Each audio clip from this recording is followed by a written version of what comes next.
Hello guys, ಇವತ್ತು ನಾವು ghee rice ಹೇಗೆ ಮಾಡುವುದಂತ ನೋಡ್ಕೊಂಡು ಬರೋಣ. ಒಂದು ಪಾತ್ರೆಯಲ್ಲಿ ನೀರು ಬಿಸಿ ಮಾಡಿ ಇದಕ್ಕೆ 6 ಲೋಟ ಅಕ್ಕಿ ಹಾಕಿದ್ದೀನಿ. ಮತ್ತು ಗರಂ ಮಸಾಲ ಐಟಮ್, ಅದೇ ಥರ ರುಚಿಗೆ ತಕ್ಕಷ್ಟು ಉಪ್ಪು ಹಾಕಿಬಿಟ್ಟು 75% ಆಗುವಷ್ಟು ಅನ್ನನ ಮಾಡಿಬಿಟ್ಟು ಬೇಯಿಸಿಟ್ಟಿದ್ದೀನಿ ಸಪ್ರೇಟಾಗಿ. ಇವಾಗ ಒಂದು ಪ್ಯಾನಿಗೆ ಒಂದು 5ರಿಂದ 6 ಸ್ಪೂನ್ ಆಗುವಷ್ಟು ತುಪ್ಪ ಹಾಕಿದ್ದೀನಿ ಇಲ್ಲಿ. ಇದರಲ್ಲಿ ಫಸ್ಟಿಗೆ ನಾವು ದ್ರಾಕ್ಷಿನ ಹುರ್ಕೋಬೇಕು. ಅದು ದ್ರಾಕ್ಷಿ ಸ್ವಲ್ಪ ದಪ್ಪ ಆಗುತ್ತೆ ನೋಡಿ, ಈ ಥರ. ಇದಾದ ಮೇಲೆ ಒಂದು ಪಕ್ಕಕ್ಕೆ ಎತ್ತಿಟ್ಕೊಳ್ಳಿ. ಇವಾಗ ಗೋಡಂಬಿನ ಅದೇ ಇದರಲ್ಲಿ ಹಾಕಿಬಿಟ್ಟು ತುಪ್ಪದಲ್ಲಿ ಹುರಿದಿಟ್ಟಿದ್ದೀನಿ. ಅದನ್ನು ಸಪ್ರೇಟಾಗಿ ಎತ್ತಿಡಿ ಹಂಗೇ. ಇವಾಗ ಅದೇ ತುಪ್ಪಕ್ಕೆ ಇಲ್ಲಿ ನಾನೊಂದು 4ರಿಂದ 5 ಈರುಳ್ಳಿನ ಕಟ್ ಮಾಡಿ ಹಾಕಿದ್ದೀನಿ.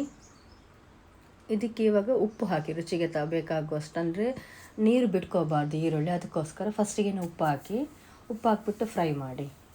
ಇದಾದ ಮೇಲೆ ಇದಕ್ಕೆ ಇವಾಗ ಒಂದು 5ರಿಂದ 6 ಹಸಿಮೆಣಸಿನ್ಕಾಯಿ ಹಾಕ್ಕೊಳ್ಳಿ. ಅದನ್ನು ಅದೇ ಥರ ಫ್ರೈ ಮಾಡ್ಕೊಳ್ಳಿ. ಇವಾಗ ಒಂದು ಕರಿಬೇವು ಸೊಪ್ಪು ಒಂದು 2 ಎಸಳು ಆಗುವಷ್ಟು ಹಾಕಿ ಅದನ್ನು ಅದೇ ಥರ ಎಣ್ಣೆಯಲ್ಲಿ ಫ್ರೈ ಮಾಡ್ಕೊಳ್ಳಿ. ಇದು ಫ್ರೈ ಆಗ್ತಾ ಬರಬೇಕಾದ್ರೆ ಸ್ವಲ್ಪ ಜೀರ ಹಾಕಿ 1 ಸ್ಪೂನ್ ಆಗುವಷ್ಟು ಜೀರ ಹಾಕಿಬಿಟ್ಟು ಒಂದು ಸರಿ ನೀಟಾಗಿ ಫ್ರೈ ಮಾಡಿ. ಇದಾದಮೇಲೆ ಫೈನಲಿ ಇದಕ್ಕೆ ಜಿಂಜರ್ ಗಾರ್ಲಿಕ್ ಪೇಸ್ಟನ್ನು ಆ್ಯಡ್ ಮಾಡ್ಕೊಳ್ಳಿ. ಇದು ನೋಡಿ, ಇವಾಗ ಈರುಳ್ಳಿ ಬಂದು ಗೋಲ್ಡ್ ಕಲರ್ ತನಕ ಬಂದಿದೆ, ನಿಮಗೆ ಇಷ್ಟು ಸಾಕು.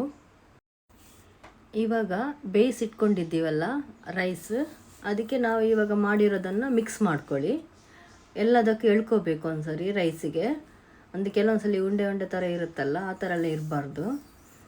ಅದಕ್ಕೋಸ್ಕರ ನಾನು ಆವಾಗಲೇ ರೈಸ್ ಮಾಡಿದ ಕೂಡಲೇ ಅದನ್ನು ಒಂದು ಅಗಲವಾದ ಪಾತ್ರೆಗೆ ಹಾಕಿಟ್ಟಿದ್ದೀನಿ. ಅದು ಬಿಡಿ ಬಿಡಿಯಾಗಿರುತ್ತೆ, ಅದಕ್ಕೋಸ್ಕರ.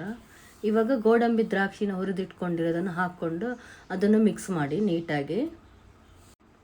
ಗೀ ರೈಸ್ ರೆಡಿಯಾಗಿದೆ, ರೆಡಿ ಟು ಸರ್ವ್.